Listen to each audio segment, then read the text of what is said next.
Mixed feelings trail INEC's postponement of Saturday's general elections.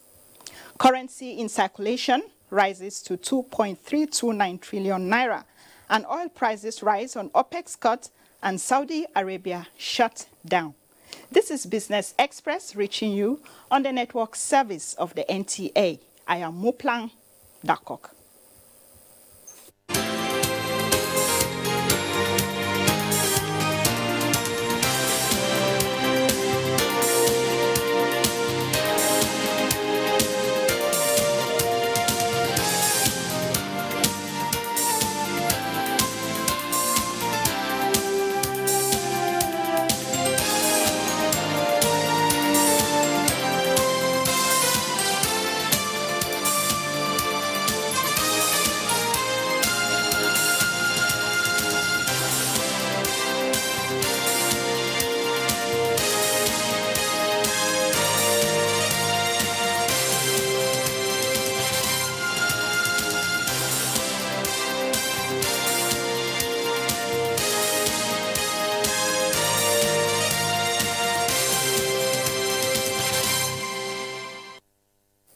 We move straight to our discussion for the day, which is the economics of elections postponement.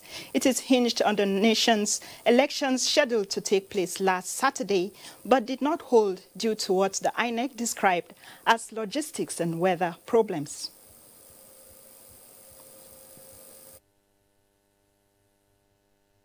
No festivities, movement was minimal, weak sales for those who eventually opened up shop, and no parties. This means financial activities were at their lowest ebb with underlying cost implications. Why is it that at the early hour of today, I heard that the election was cancelled when I have prepared my mind to go and vote of my choice? Many people travel to their home. Some people postpone their burial or wedding arrangements. We are expecting people to come back so that we'll be getting more passengers. So the way it will affect our business, the people will spend more at home before coming back. We Nigerians should listen and be patient. Irrespective of it, this is just 1 week they gave to us. We should wait the 23rd of this month, then everything, the needful will be done. Since the calendar for the elections became public, formal business owners planned the day in line with the exercise even before the police announced a restriction in movement. Also, the airspace and borders were shut, with domestic and foreign airlines not selling tickets for the day, and motor parks were also at their very lows. Schools also scheduled midterm breaks to coincide with the election and are now faced with more days of closure. Experts have given varying amounts as cost of money lost during the one-day shutdown. Meanwhile, the Independent Petroleum Marketers Association of Nigeria, IPMAN, has directed its members to reduce the cost of PMS to 140 naira at their filling stations to mitigate the effect of the election losses incurred by Nigerians. This was contained in a statement signed by the national president of the association, Chinedu Okoronkwo, who said the marketers are expected to comply with the directive immediately. Okay. And on that note, we begin our discussion for today. And Basu Udo joins us here. He is a business editor with Premium Times. You're welcome to Business Express. Thank you. Good afternoon. Afternoon. At our Kaduna Network Center is Professor Seth Akutsun of Nasarawa State University, Kefi. Hello, Prof.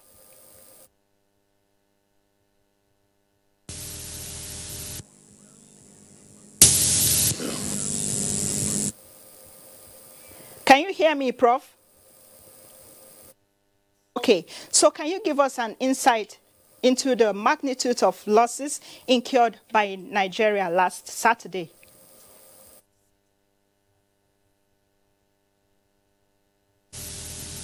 Thank you very much.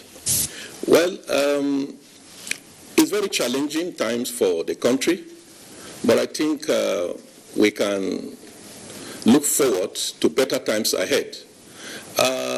The losses incurred in terms of cost, we could look at direct cost and also indirect cost.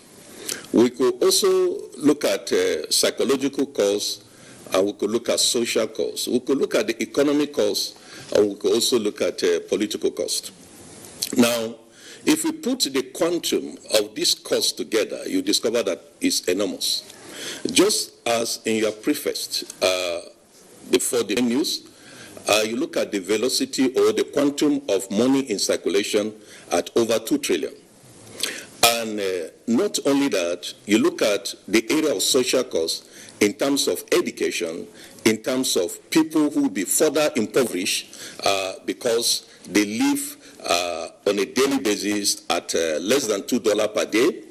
And also, you look at the psychological cost in terms of people being psychologically affected in a way.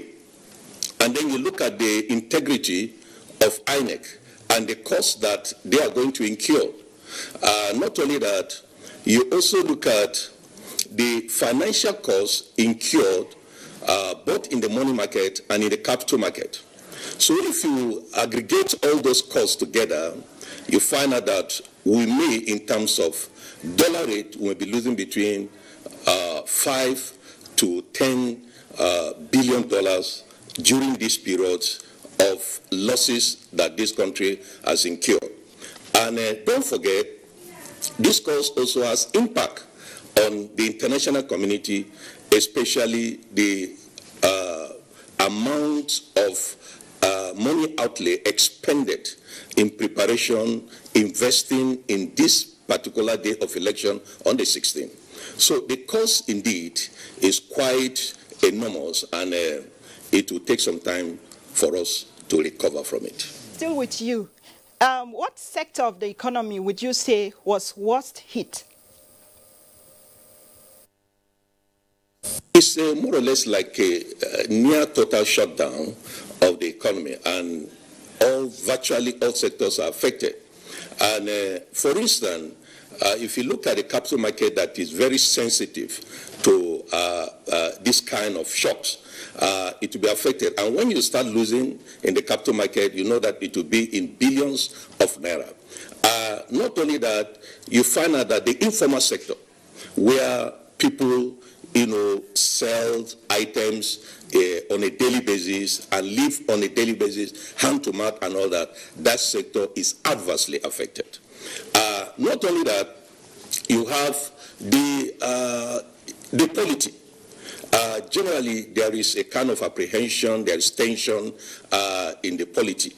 So you find out that these areas are also affected. And the economy itself. We've been trying to grow our GDP. And if you have this kind of challenge, and then if you look at the projection of the growth of GDP, how do you cover up? Because this kind of problem may linger for some time for people to recover from it so that the economy can pick up and begin to grow to the level that is desirable. And so, thank you very much, Prof.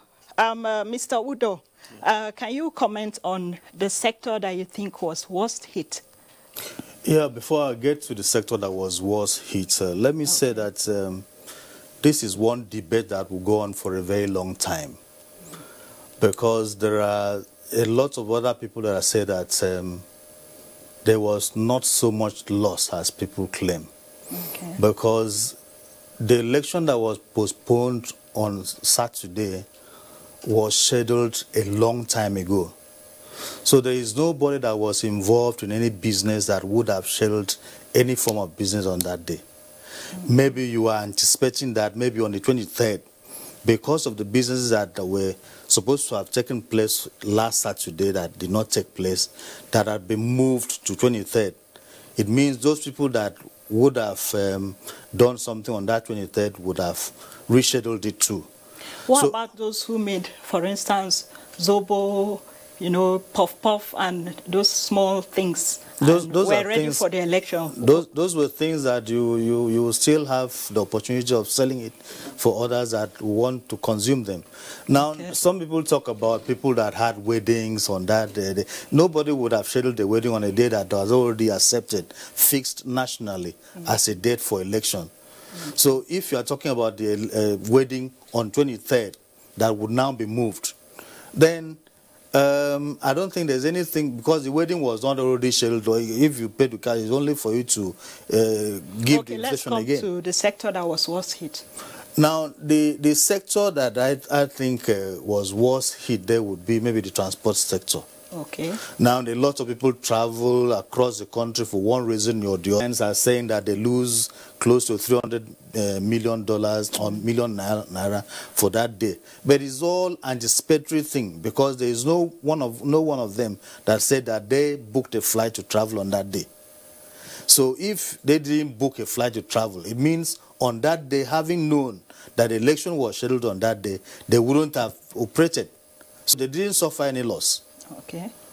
So logistics seems to be a problem for INEC over time when it comes to elections. How would you rate that sector, talking about logistics? You see, the thing is that I think the problem that we had that Saturday was a question of poor planning.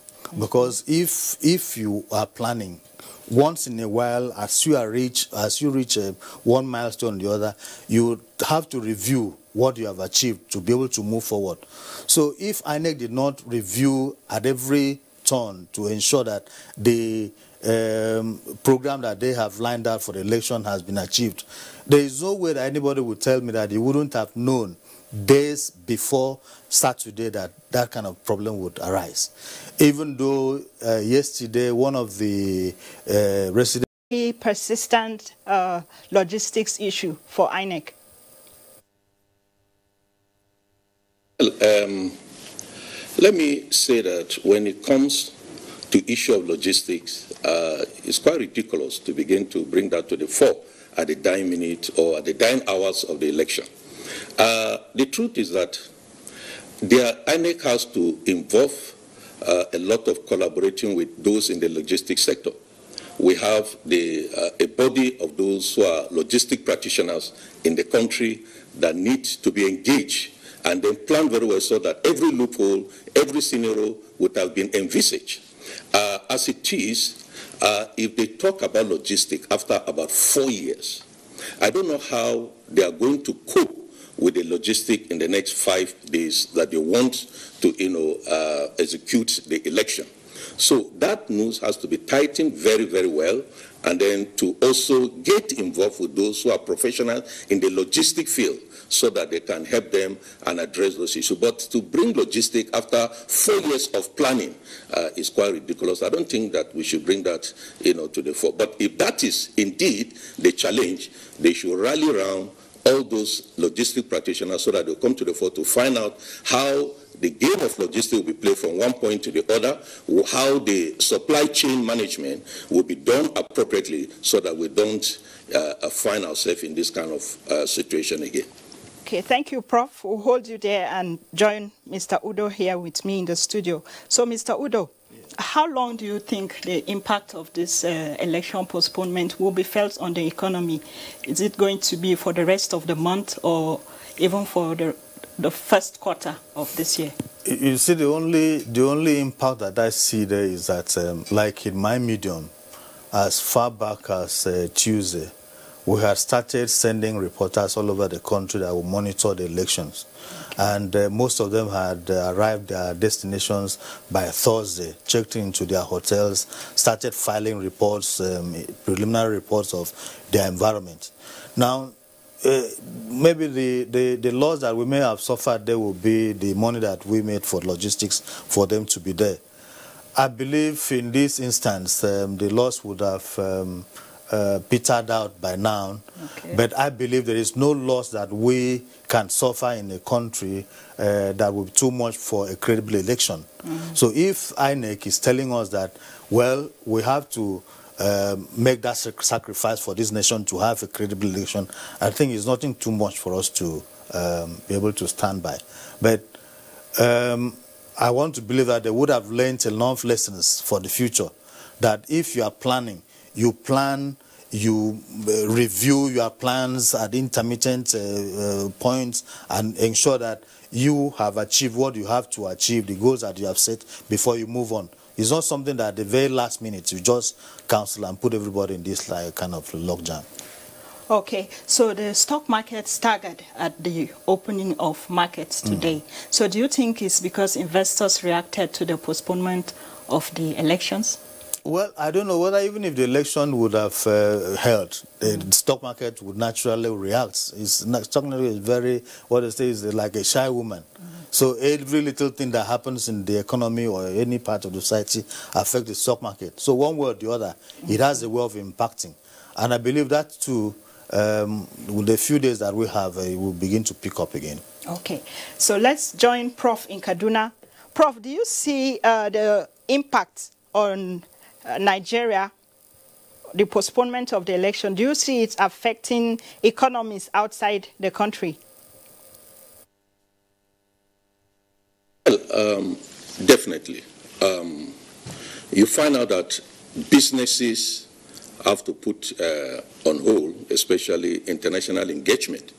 And as a result, we are surrounded by small economics around us, like Benin, Chad, Niger, and that depend heavily on the flow of business traffic. And so when you have this kind of situation of uncertainty that we know that, of course, by Saturday, we'll be having the election. But even at that Saturday, you find out that people are not too sure. They are doing what we normally refer to, don't look to see what will happen. So when there are distortions in proper planning, it affects people, not even in the short time, but in the long time. The next election, maybe the next 4 years or any time, people begin to wonder, will it be postponed again? And they begin to reserve a kind of business outreach that they want to embark upon because of the air of uncertainty that has been now and even in the past. So we may find ourselves in this situation for some time.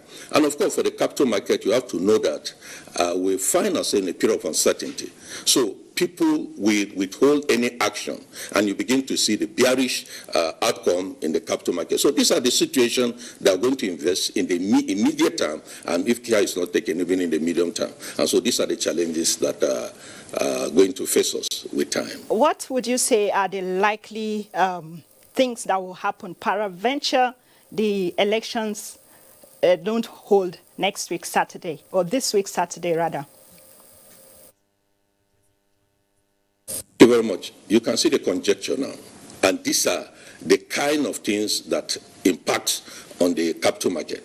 Now, nobody is sure, except perhaps INEC themselves. Everybody is waiting that if for 4 years we could not achieve this, could we be able to achieve it? But let's be optimistic. Let's be hopeful that on the day that things will work out. But in the event, God forbid that things do not work out, I tell you that we're going to face a lot of losses. And let me confess that even the premium times are already talking about the losses. We are talking about the losses we incur as a result of the postponement, not what will happen. If the election has held, well, fine.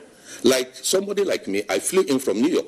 On Friday, I arrived in the night because of the election. Just for me to come out on Saturday just to learn that the election is not holding. So I cut off whatever activities I was doing there, and then I came back. So everybody, one way or the other, is affected. So, and I think that we should rally around and come out and ensure that INEC do not face the same challenge that they are talking about for whatever reason. Much, Prof. So, Mr. Udo, what's your take on that? Well, like the Prof has said, we need to be very optimistic. Like I said earlier, no sacrifice is too much for us to put together to ensure that we have a very credible election. So everything that we need to do as a people to support INEC to come up with a credible election, we will be there to stand by them. But God forbid, nothing like that would happen. Okay. Thank you very much. We've been speaking with Professor Seth Akutson of Nasarawa State University. He joined us from Kaduna. Thank you very much, Prof. Thank you. My pleasure. All right. And Mr. Basi Udo is here with us in the studio. Thank you very much for coming. He is a business editor with Premium Times. Thank you very much. All right.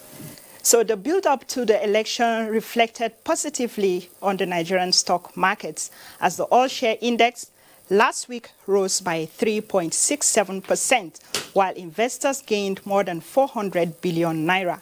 Bosede Abel is our guide. The Nigerian equities market defies political intrigues as indices surged by 3.76%. The stock market report for February 15, 2019 indicates that a total turnover of 2.8 billion shares worth 28.1 billion naira in 28,739 deals were traded last week by investors on the floor of the exchange. The NSE All-Share Index appreciated by 3.76% to close the week at 32,715.20, while the market capitalization stood at 12.2 trillion naira. All other indices finished higher. The financial services industry led the activity chart with 2.2 billion shares valued at 20.1 billion naira traded in 17,838 deals. The conglomerate industry followed with 292.1 million shares worth 525.3 million naira in 1,948 deals. The third place was consumer goods industry with a turnover of 116.8 million shares worth 2.5 million naira in 4,114 deals. Trading in the top three equities, Diamond Bank PLC, Access Bank PLC and Transnational Corporation of Nigeria PLC accounted for 1.1 billion shares worth 3.7 billion naira in 4,179 deals. Also traded last week were a total of 1.2 million units of exchange-traded products, ETPs, valued at 9.7 million naira, executed in 7 deals. 60 equities appreciated in price during the week, 21 equities depreciated, while 87 equities remained unchanged. Meanwhile, closing figures from the Nigerian Stock Exchange this Monday shows that the market was hit by the election's postponement as the equities market opened the week depreciating by 1.61% to close the all-share index at 32,190.07 basis points. 233 million shares were traded valued at 3.363 billion naira, while market capitalization stood at over 12 trillion naira. The Dow Jones Industrial Average notched its longest weekly win streak in about 2 years as stocks saw on trade optimism. This was the close of last Friday. Bosede Abel gives us an update of global stocks. Monday, 18 February 2019 saw African stocks open mixed in the early hours of trade. Ghana's GSE Composite Index, South Africa's JSE Africa Top 40 and Namibia Overall Index opened positive, while Tunisia's Tunidex and Nairobi All Share started low. Trade in Asia saw major stock markets in the region advance, with trade talks between the United States and China set to continue in Washington, D.C. this week after high-level meetings in Beijing concluded last week. The Shanghai Composite Index jumped around 2.68%, Hang Seng Index about 1.6%, and the Nikkei also topped 1.82%. European stocks were mixed in the early trade as market participants continued to monitor trade talks between the world's two largest economies. In the United States, stocks surged on Friday amid increasing hopes for the United States and China trade deal as equities posted another solid weekly gain. The Dow Jones Industrial Average jumped 443.86 points to 25,883.25. The S&P 500 gained 1.1% to close at 2,775.60, and the Nasdaq Composite Index also advanced 0.61% to end the day at 7,472.41. And on that note, we conclude this edition of Business Express. Be informed that all previous episodes can be found on our YouTube, and our handle is NTA News Now. Have a fruitful week ahead and join us again next time on Wednesday. I am Muplang Dakok.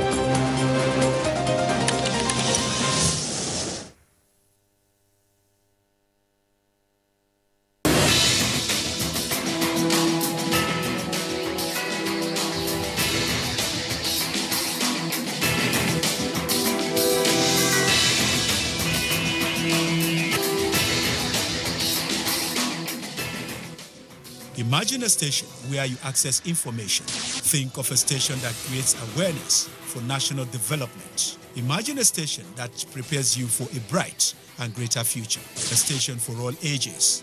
Documentaries, classroom and television, events coverage, children's programs and variety shows. Always stay tuned to NTA Knowledge on the StarTimes platform, channel 359. For partnership, sponsorship and advert placements, contact us on NTA Knowledge. NTA Knowledge, learning to broaden horizon. I am Adeola Omokibi, and the program you're watching is Sports Real. Keep a date with us. Fans, they don't understand the rules or the laws of the game. Hello and welcome to that program of yours on the NTA Sports Channel, Knowing Golf. Thanks for joining us on another edition of Sports Guest on the NTA. My name is Kenneth Emma Abodike. Welcome indeed to Saturday Sports Arena on the NTA Sports 24. It would not be if we continue to just have these vague means of saying these are the yardsticks I want to use. League Service, a program designed to bring you up to speed with happenings in Nigerian football leagues.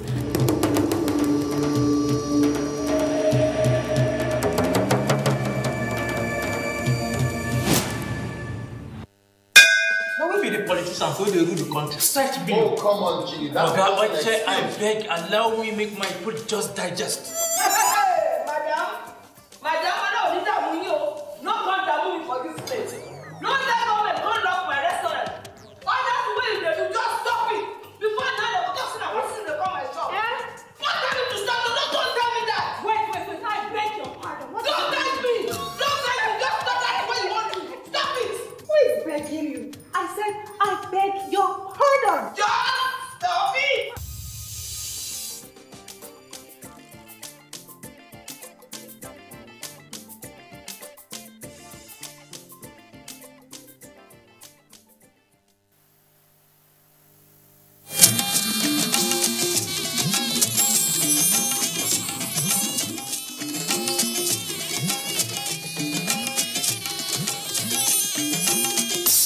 This is the network service of the NTA.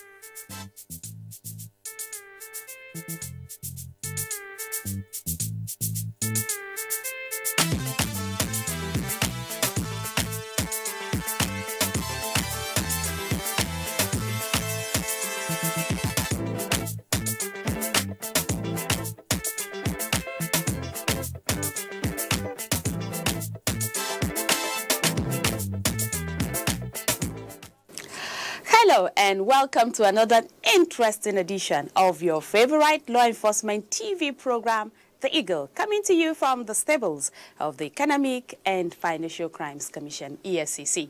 My name is Aisha Gambari. Thank you for joining us. As part of our program this week, we'll bring you highlights of events as secondary school students drawn from 5 schools in Nigeria's Federal Capital Territory gathered at the Abuja Children's Home in Karu to participate in a debate competition seeking to know if corruption in any way affects the standard of education in Nigeria. Camille Gaby is also on the program with me with reports on recent convictions secured by the EFCC. Hello, Kamilu. How are you doing today? Aisha, I'm fine, thank you. And your viewers, a very warm welcome to The Eagle. And as a rain of convictions continue to pour in, 2 former staff of the Independent National Electoral Commission, INEC, Christian Wosu and Tijani Inda Bashir, bags an accumulative 91-year jail term for money laundering. Imagine a society where everything works. Durable road networks, stable electricity supply, portable water, well-equipped and functional healthcare facilities, quality education for all, affordable housing schemes, job creation, and a lot more that makes life comfortable to live. That is an ideal society. We can only achieve these if we all play our part. Say no. In Nigeria, I can tell you that Akwa Ibom is already an APC state. It's already an APC state, just waiting for election to happen. I'm very confident about that. Yes.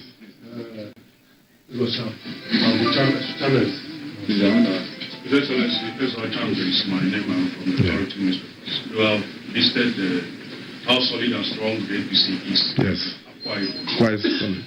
Last week, a letter trended on social media. Also, last week, a letter trended on social media where you were allegedly asking the presidency for so many things to help you grab, so to say. Well, I'm not cutting you short. I don't read fake news. So I saw it, but because it was a fake letter, I did not need to read the contents. I did not. And if a cursory look at that letter will show you that, one, I went to a very good school. I speak good English. The letter did not contain good English. And then secondly, I am a lawyer of 32 years. I will not write a letter and say yours sincerely, and also superpose yours faithfully with a scan signature. So even merely looking at that letter, you could see the fakeness of that letter. So, and then I didn't need to read the content because I don't communicate with the chief of staff. That letter was addressed to the chief of staff. I've never communicated with the chief of staff. I don't report to the chief of staff. I'm only a senator, and I've never written one letter to Mr. President since I joined the party. And don't forget that I'm also a member of the APC. APC can write a letter to the president, but not me as an individual. That letter was not only fake, it was a figment of imagination of the writers. And it's all part of this campaign of calumny. And you need to know something. There are two things happening in my state. One, fake news, a lot of fake news coming out from the opposition, in this case the PDP. And the second one is the massive deployment of funds, cash, to buy people and all that. And yeah, I used to read books in those days when I was younger in Federal Government College. And particularly James Hadley Chase, there was a book called that Fear is the Key that opens the wallet of the rich. I shared it, they were saying there was no money. There was no money to do a project. There's nothing on ground in my state. There's no money. They've not been able to commission a single project. All the big men that come to my state, they only take them to churches to pray. Like when the President Obasanjo came, they took him to church to pray. But they go to other states and they go and commission projects. But it might say nothing to commission.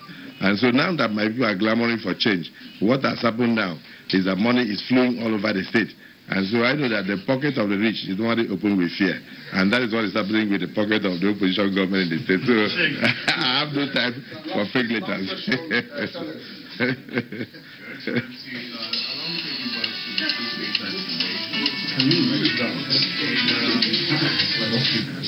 In one of the statements, you said APC had 80 to 90% support on the ground, yes.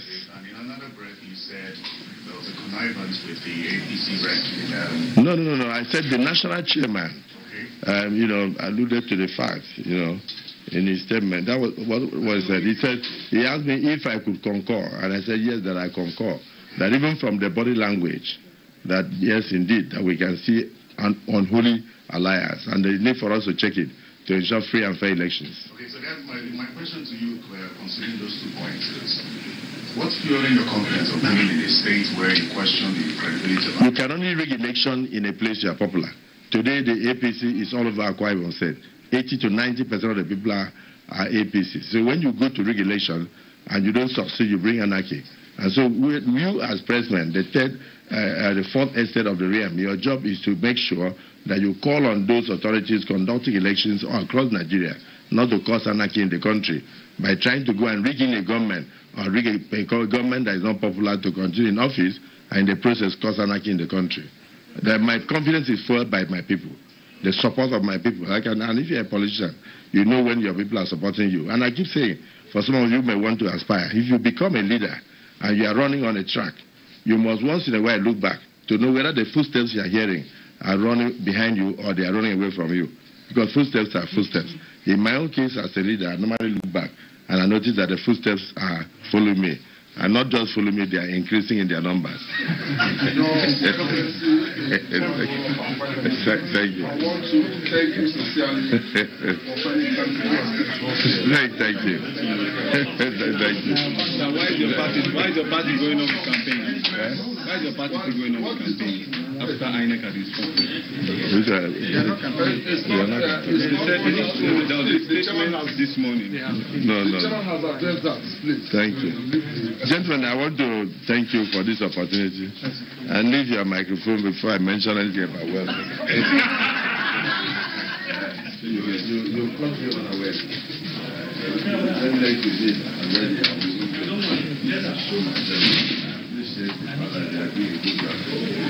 I'm not loving this. I'm only assuring you that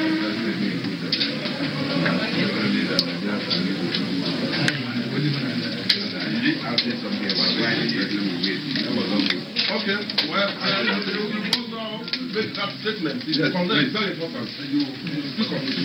We appreciate that.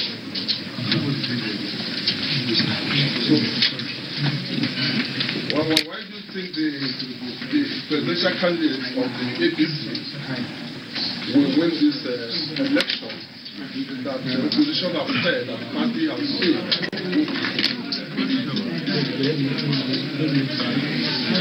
Of course,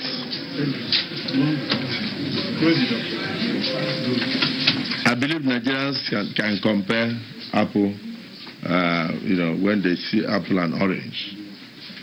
The reality is that this president has done very well, considering the fact that he was able to take Nigeria out of recession. He made ongoing projects on the ground. He has completed them, such as the ones in the airports, such as the railway lines. He has gone into a lot of massive infrastructure never seen before. I'm a governor. I was a governor who believed strongly in transformation. I still do believe in transformation. And I know that I was always very sad when federal budgets contain 78%, sometimes 80% recurrent expenses.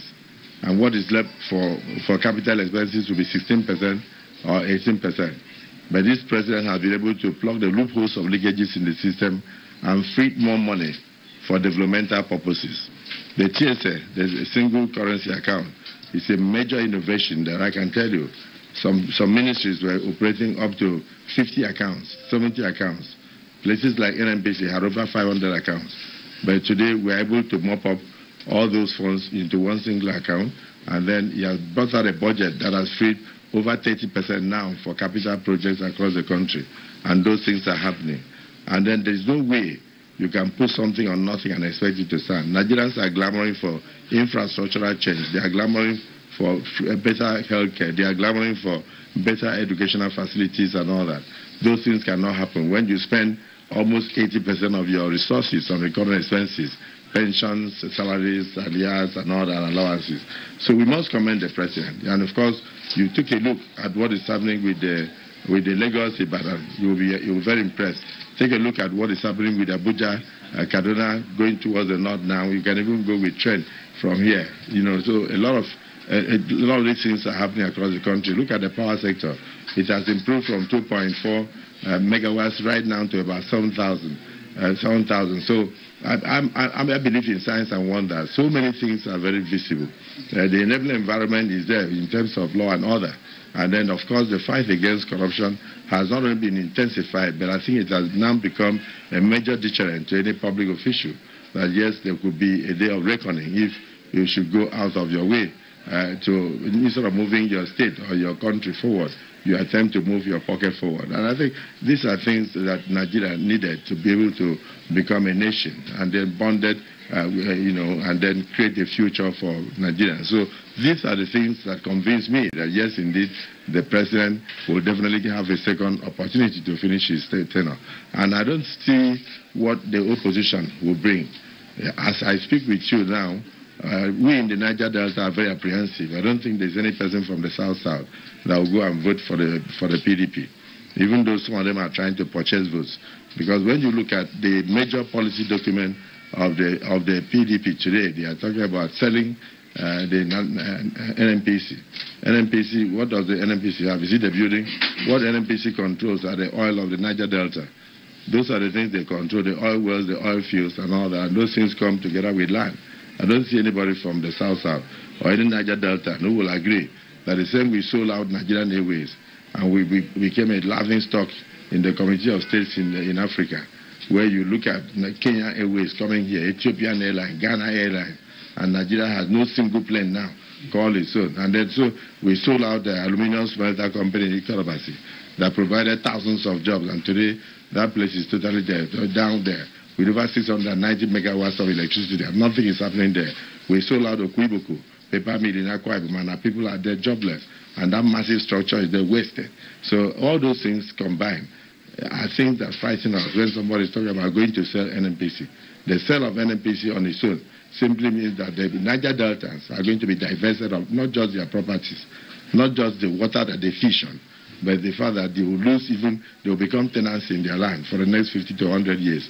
And people will come from outside, maybe friends of the government or friends of wherever, to come and possess their lands and all that. So the election also is between integrity. The president has shown that yes, indeed, he can give back what belongs to Niger Delta to Niger Delta. He's even paying back monies that were used even under my tenure to do federal roads. He's refunding those things. And what we used to call Paris Club, we tried everything under the PDP. We never had those monies. He has paid back those monies. And I was a governor. The federal government was owing me over 145 billion on federal roads and the building of a prison and all sorts of things. I had to intervene. I dualized federal roads. I did a lot. I built the airport, everything.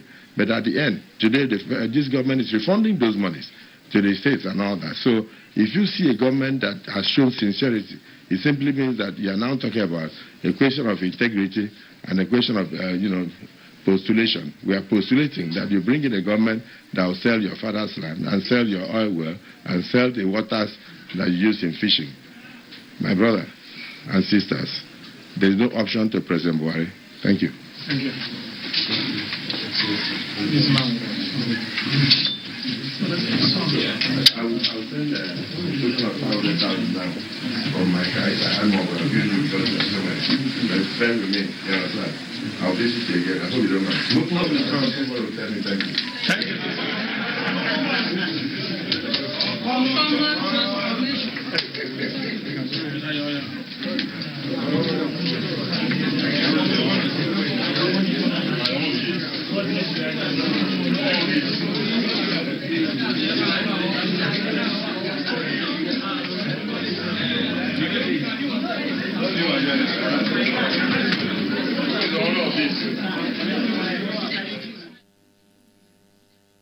The new days of